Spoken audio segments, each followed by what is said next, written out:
The summer's calling.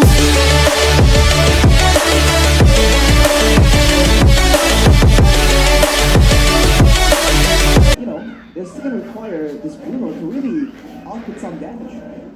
And I think the job for Boots right now is going to he's man marking Kabuki in the first game, but later in the game he's gonna man mark this G-Rock. He's gonna get him away from the Lord Pit, but we're going to see if that's gonna happen. Yaoi a chance for redemption against Keyboy. So far 3-0-3-1 for both of this guy. Game number 2 of Onic versus Aura is on the way in the land of the Onic. Freeze at the start, trying to delay the minion waves from crashing in to give them a bit of prio. But we'll see in this matchup, they have so much shred, man. Boots on the X-Borg and Sans on the Lunox.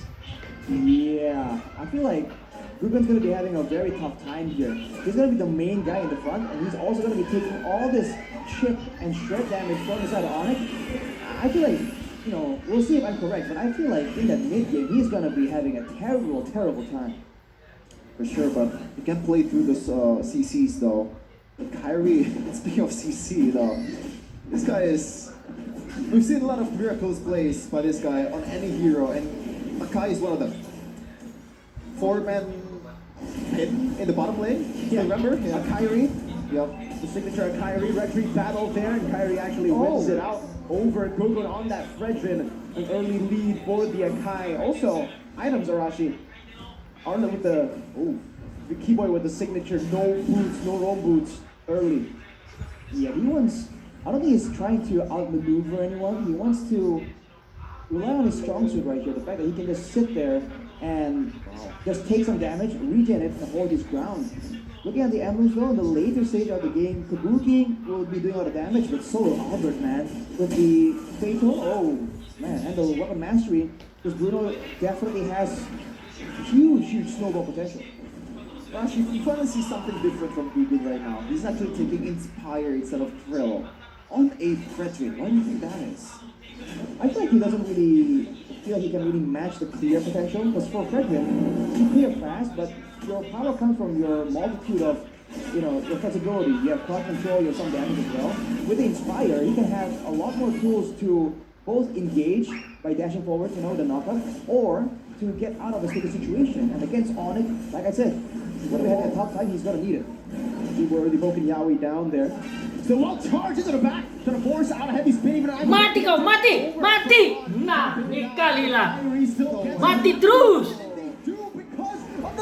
Mati lagi! Double kill! Mantap! Amazing appraiser's wrap to catch them. This might be the triple for the rookie of the week of week 1 and 2. Good. Mati kau ini, hilang kau. Asono. What's happening? Onic, they had that in the back, but they had to throw it away.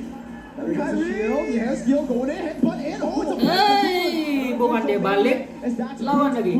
Mati terus. Satu lagi. Mati double kill. Mantap. Mati lagi. The final slash dodged away or tanked, soaked in by Yaoi with that power of nature. Man, everyone is overextending all over the place.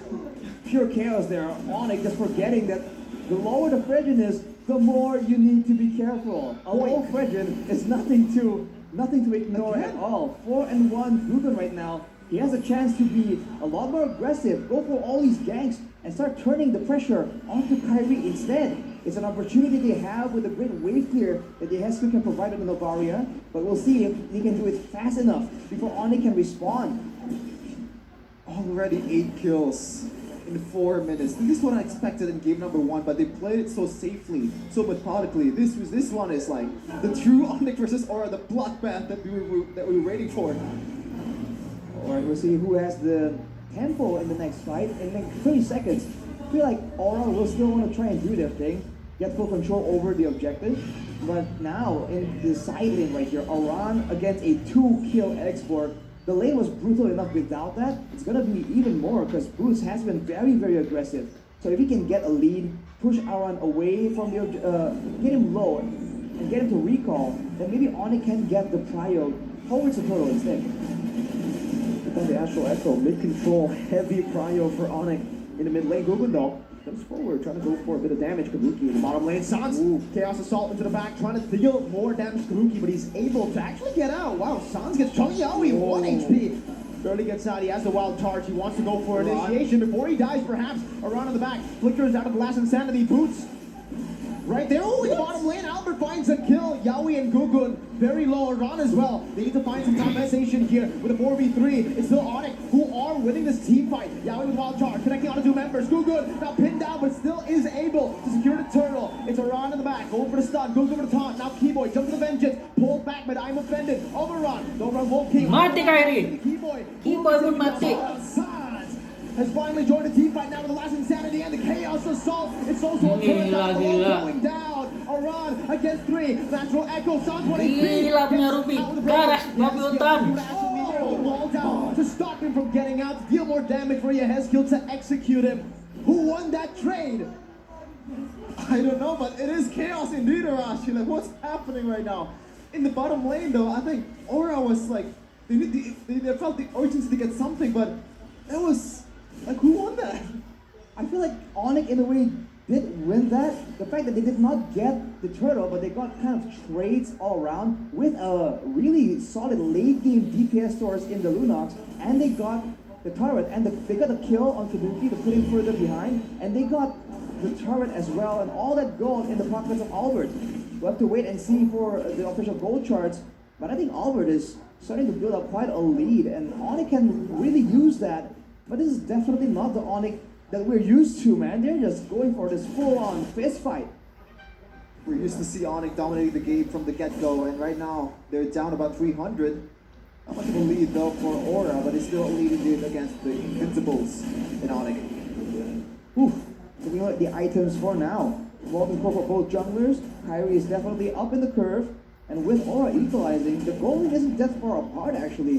Of course, Albert has the power spike in the Berserker's Fury, but now Kabuki has the golden staff, so a lot more passive procs, and Gugun get a play though. Gugun on to Sans. Albert gonna be the target for Aran. He flickers, I'm offended. Now Sans all over the back. Oh, it's a good shot into the back right now, but Kyrie is able to peel for his team. Keep the vengeance, and it's Yaoi who's pinned down against the enemy turret. Kabuki rotating over. Gugun looking for the taunt, not able to connect it. It's Sans traded in for Yaoi. A trade for value for Aura. The jukes though from Albert, he knew that the wild charge is coming and just evaded, sidestep away, you know, 1 step away from Yaoi, and that way he didn't connect. Managed to escape, but Boots might be in trouble. He is, pops in the last insanity before the Baraka armor gets taken down. Gugun already a quarter of HP. Keyboy, final slash to the back, and Kabuki's the one who gets it. Despite Gugun getting full CC, a taunt over. Gugun out with a knockup. Punya karas. In by Gugun, and Yehezkiel picks up the kill. 1,000 gold lead now for Aura. Man, both teams just going at it, but Aura once again showing the neutral objective play. After the tempo play on the top side, just rush there, and Onic, they're trying their best to really match the kind of speed, the rotations, but they're really trying to force a lot of these fights. So what they need to stabilize for a bit longer before they do anything, because this is not how they usually play. This is not how they want to be playing either. We've talked about the retreat battle between Gugun and also Kyrie, but so far the one who's taking it is none of them. Even in the first game, there has been some moments where Keyboy stole it. Keyboy, and then now, was it Kabuki? Yeah, Kabuki. I mean, this is what happens. Too much CC, no retribution being executed. The one who gets the scraps is the victor. We have to keep in mind that Onic hasn't been dictating where and when these fights happen though. They've been trying to scramble, and they've been sending 2 or 3 members to deal with the whole Aura squad to try and get the mutual objective. So we haven't really seen a full 5v5 yet. And we haven't really seen Lunox being picked up. In MPL Indonesia Season 12, the last time it was picked is week 1? If you told me that, I would have believed that stat. Yeah, Lunox isn't really... Well, Yeah, it's been out of the still, meta you for a know, while. Yeah. It's still conditional, I get it, but it's still usable, I guess. For sure. I mean, against tanks in particular, against Aura that's very frontline heavy, and we've seen earlier, the fact that they play so straightforward, front to backs or pickups only, the Lunox does have value, and there's a great outplay potential available for Sans. But right now, it's almost like they're just too preoccupied dealing with Yaoi, like we saw in the previous fight in the top lane, that they couldn't really get Sans and Albert to output their damage as efficiently as they would like. So with more items, I feel like it's going to be quite different. But now again, Aura pressuring for the neutral objective, and Onic, they're going to end up scrambling here as well because Kibo is not there. Gonna fade out the heavy spin first for Kyrie. All Faraga armor already to be taken out here. Wild charge not connecting. Look at snipe down. It's on slow. Oh, it's the killing spree through the minion waves. Now it's Kyrie who's looking for the CL Google. No way. Appraiser's back, Retribution, Yaoi also in the front trying to zone them away. Aura now, they have a big lead, 3,000 gold lead. Finally a safe space for Google to execute that retribution. Good job for Yaoi Yeskiel. Even Aran just zoning on everyone, also dealing the damage. Ultimately getting a kill towards Sans, one of the most core member of Onic, and sitting at a 4 deaths, the most of the team. We're seeing Aura adopt the strategy of putting all the pressure they can onto Sans. Even in game number 1, Sans was the main playmaker right there. And if you look at this game, he's always pressure. A wild charge on a keyboard by Yaoi. Picks him off now. Terus. Is the last one standing in the back, finding Yaoi, taking him down. Keyboard for Yaoi, but Boots is shot down by Kabuki. The shot over to Sans by Yeskiel as they take control of the enemy jungle. Now the Lord's marching down right here. Onic trying to clear it, but they're going to be zoned away. It's going to be a base defense on this. Aran! Unoffended. Oh no, Purify. An interesting Purify to get out there with Kyrie with a headbutt. Turret tier 2 down below taken down. Looking for the mid lane now for Aura. Aran, did you see that the item Rashi, what Aran picked up? Malefic Roar for Ruby. I told you he's crazy. He's local. He got the kill off his Sans earlier as well. And I was saying again and again, Sans 2, 4, and 4, despite having a bit of a lead in the early game, he's just not that flexible of a hero. No crowd control, no real playmaking tools. He's forced to wait for the right moment, and Aura keeps going and targeting him whenever they see him using the Astral Echo.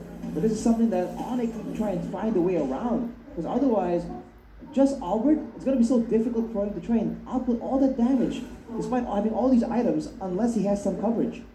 Yeah, and Boots is supposed to be that one. But right now, like, when you're up against a full damage Ruby and also the poke from Kabuki and also Yeskiel, it's hard to stay intact with that Firaga armor. So you have to play a bit more carefully, just a bit more passively compared to the usual export that we've seen so far. But Sans, look at that, the Kumar Bosch. Yeah, he went up there avoiding pursuit. He gets out. Once again, it's a slow build up, but in the late game, in a way, Aura will have more control, more poke as well. We've seen what Novaria can do in the late game, mainly I think from a boy from defense. But for Onic, they have a Lunox, keep in mind. And now with no I'm offended, can Onic go for a fight right here on their turn? Astral Echo onto the back, including 2 members.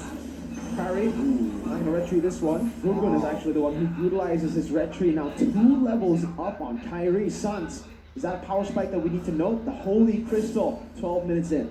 What a guy, what a rookie, what a player, Gugun. The first time he's played in MPL Indonesia season 13, the highest stage of Indonesia, and he stepped up, being already one of the better junglers in MPL ID.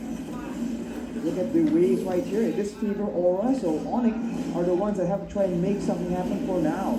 Although with the waves meeting up near Onic's base, it might really start pushing back, but Keyboard wants the play to happen.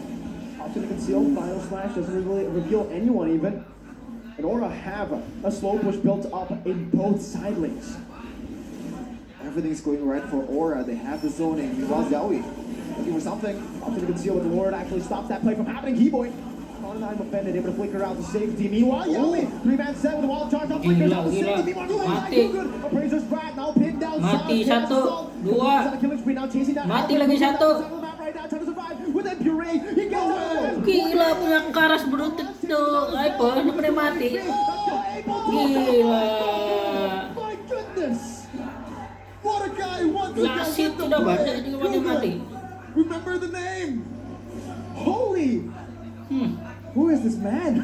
He comes in and just shows Onic who is boss. And now with the control, Kyrie trying to go for a steal, but it's too risky. Alba's trying to life steal in the jungle, but might be too difficult with the Yeskiel having his eyes on the target. Google once again making the play happen. That's the pull down right now. Nah, hilang tuh. Mati. Pull down around in the back now, shut down. Taken taken out. Gugun does the same thing to Kyrie though. Kabuki still has that ultimate. They should commit more damage. Keyboy looking for the steal. I don't think he can go for this. He gets barriered out, zoned away, and Aura 4,000 gold lead with an enhanced Lord in the 14th minute of the game. Just the oohs and the ahs from the crowd when Gugun made those play, man. Once again, showing off against Kyrie. AI prediction presented by the Samsung Galaxy series now showing that Aura, against everyone's expectations, has a close to 70% win victory rate against Onic. They have the Lord, they can try and make that work right now with Yesco picking up the glowing one for more siege potential. But Onic do have damage, and if you look at the items, their carries, in particular Sans and Albert, are one item away from just equalizing it out. So Aura actually is still, in a way, fighting against the clock. A question before the Lord Arashi. Like, what's happening with Onic? Like, what went wrong? Is it the draft? Is it just the execution? I feel like it's a bit of execution, especially early on, and now it becomes augmented by the draft. So with the game going longer and longer, I feel like there's a chance for Onic to turn this around, especially if Aura gets impatient. The charge from the Lord in the mid lane. Albert and Sans. Amazing wave clear for the Lunox. Yep. They're able to deal with it very, very quick. Now onto the bottom lane. Albert goes. Yowie. Conceal. Power of nature. Whoa. Last Insanity zones him away, but he will lose his Faranga armor. When he dives in, Gugun now with Immortality. Keyboy, final slash, not connecting once again. Albert already half HP. We're looking for a set. Aran has Flicker. Gugun has Flicker, but Aran does not have an I'm offended. And Onic. So Onic, very, very well. Very well is an underwhelming statement, Miracle. That defended like Fantastic.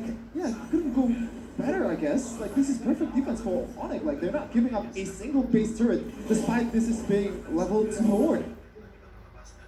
I think Aura now will have to just wait it out. Maybe try and get Yeheskio to do the damage, but this is all they can do. They don't really have any chances to really brute force into the base due to the insane wave tier that Onic has. Now, Boots. And I'm offended this time with the Kyrie onto Boots as well. Conceal. Keyboy. What? Charge by Yowie. Forcing a Purify. 3-man down at the final Mati, slash. Boots Bang. being taken down as Yowie dives deep with different Mati. Kyrie pinning down on Ron. Marata. Good. Licin. Simmons takes it out. It's a 3-for-1 in favor of the Dragons. 3-4-1 for Aura there. Around didn't get shredded immediately, but he has done what needs to be done. With 20 seconds left on the clock right here, can Aura force Onic to let go of their last remaining members? Keyboy and Albert, 2 against the world. Oh, they want to convert. Conceal. Oh, the barrier. Almost took Albert to the wrong side of the wall. Keyboy flickering in front just to die with the immortality. Tries his zone. Intrus, lock tower. Mantap, 1-1 sudah. Gila. Aduh. We have game 3.